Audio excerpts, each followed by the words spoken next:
This is the most expensive Grand Prix racing car in the world, and also the second most expensive car ever sold in history.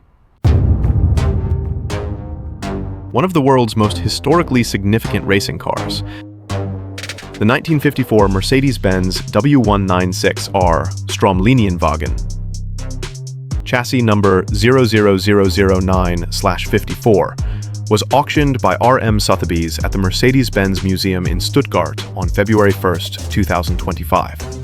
The vehicle had been donated to the Indianapolis Motor Speedway Museum in 1965 by Daimler-Benz AG. It was sold for €51,155,000, or about $53,917,370 in an exclusive single-car auction. Not a typo, $53,917,370. So, what could you actually do with that kind of money? That's 107 Ferraris, or a fleet of 539 Teslas. You could even buy 10 private jets, or fly first class across the Atlantic every day for the next 18 years. As with many extraordinary cars sold for a fantastic price due to their rich history, let's learn more about this one. Chapter 1. The Rise of the Engineer. Our story begins with a humble engineering student in Munich during the early 1930s, when Germany was suffering from the worst effects of the devastating Great Depression. Rudolf "Rudy" Uhlenhaut, a London-born man, was recruited by Mercedes-Benz directly after graduating in 1931.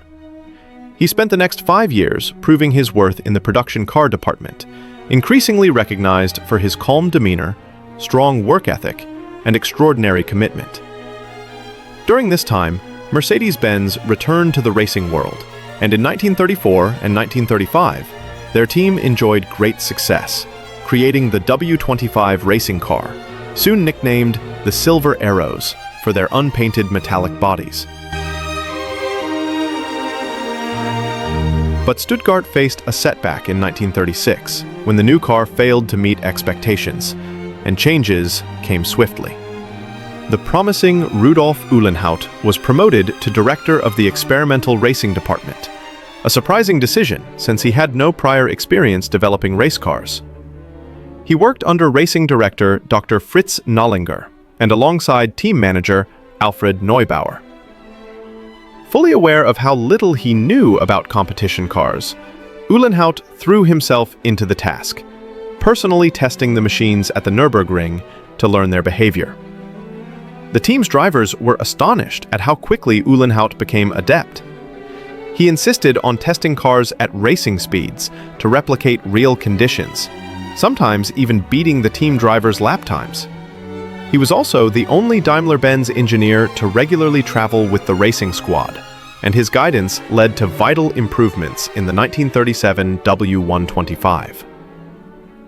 Uhlenhaut went on to lead the highly successful W154 and W165 programs, before the outbreak of war in September 1939.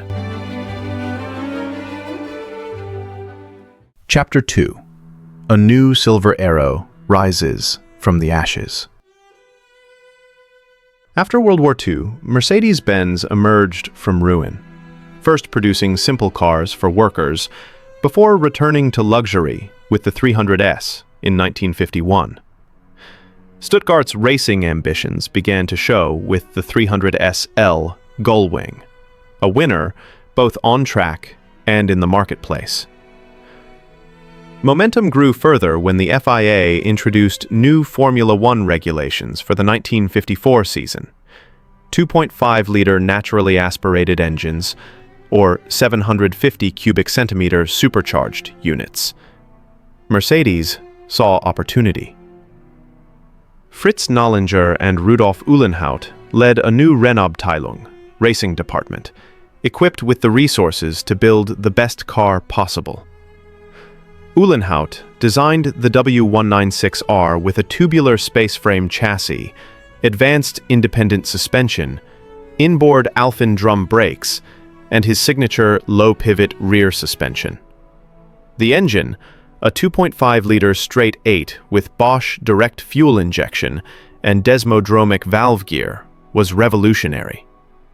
Initially producing 257 horsepower, later 290 horsepower, it was mounted low and tilted for packaging efficiency, paired with a 5-speed transaxle gearbox.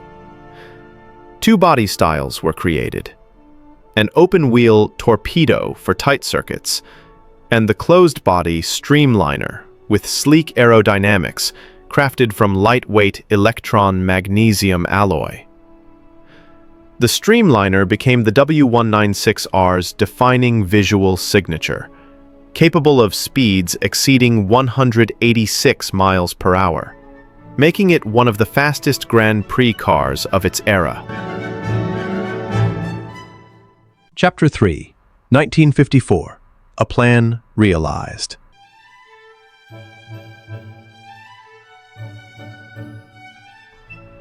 Alfred Neubauer, Mercedes-Benz's team manager, knew the W196R's success hinged on securing the best drivers.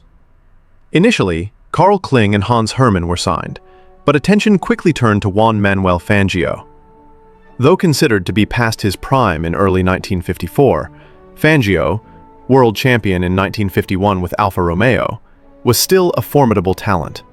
Neubauer, impressed by his performance in Switzerland in 1951, convinced him to join Mercedes.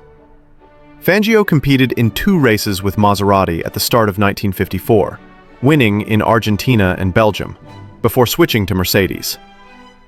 The W196R made its debut at the French Grand Prix in Reims with 3 Streamliners.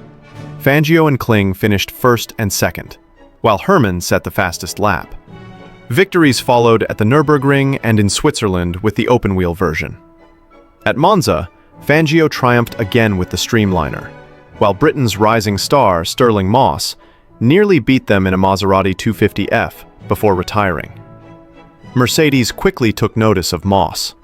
In a non-championship Berlin race, 3 Streamliners swept the podium, and at the Spanish Grand Prix, Fangio's 3rd place secured his 2nd world championship, denying Ferrari a hat-trick. Amid this golden season, chassis 00009/54 was born.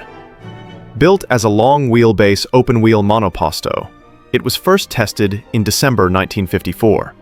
This car would soon play a decisive role in the W196R's legacy the following year. Chapter 4. Streamliner Glory. Monza was rebuilt in 1955, with high-speed banking ideal for Streamliners. Mercedes developed special W196R versions. 2 medium wheelbase chassis proved unstable, so Fangio chose the 1954 long wheelbase Streamliner, and Moss demanded an identical car.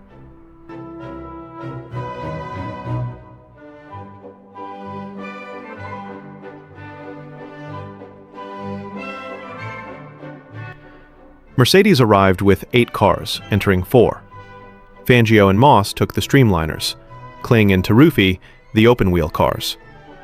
In qualifying, Fangio was on pole, Moss 2nd, Kling 3rd. In the race, Fangio and Moss immediately led. Moss briefly held the lead before retiring with mechanical issues after suffering a broken windscreen, though not before setting the fastest lap at 215.7 kilometers per hour. Kling also retired, but Fangio won, followed by Taruffi, giving Mercedes a 1-2 finish. It marked the end of the Streamliner era, an achievement not matched until Hamilton and Rosberg's 1-2 at Malaysia in 2014, nearly 6 decades later. Fangio secured his 2nd consecutive championship. Moss finished runner-up, and Mercedes dominated sports cars too, with Moss's legendary Mille Miglia win in the 300 SLR. With 9 wins in 12 championship races, plus 2 non-championship victories, the W196R achieved a remarkable 78% win rate, cementing its place as one of the greatest racing cars ever built.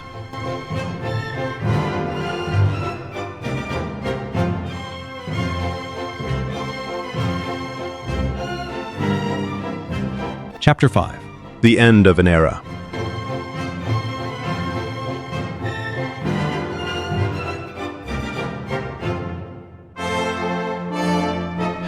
After dominating the tracks, Mercedes-Benz withdrew from racing at the end of 1955. Of the 14 W196R chassis built, 10 survived, including 4 Streamliners.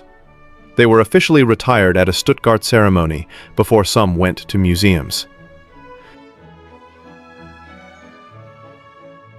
Epilogue, a priceless legacy.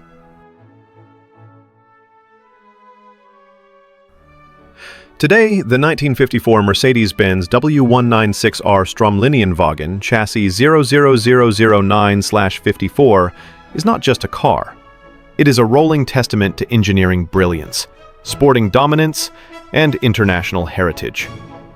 From Uhlenhaut's tireless innovation to Fangio and Moss's heroics, to its symbolic journey across the Atlantic, this machine embodies an era when technology, ambition, and human courage collided at breathtaking speed. Its €51 million sale is more than just a record-breaking transaction. It is proof that certain cars transcend steel and rubber to become cultural treasures. The W196R is not only the most expensive Grand Prix car ever sold, it is a reminder of how legends are forged on the racetrack and preserved in history forever.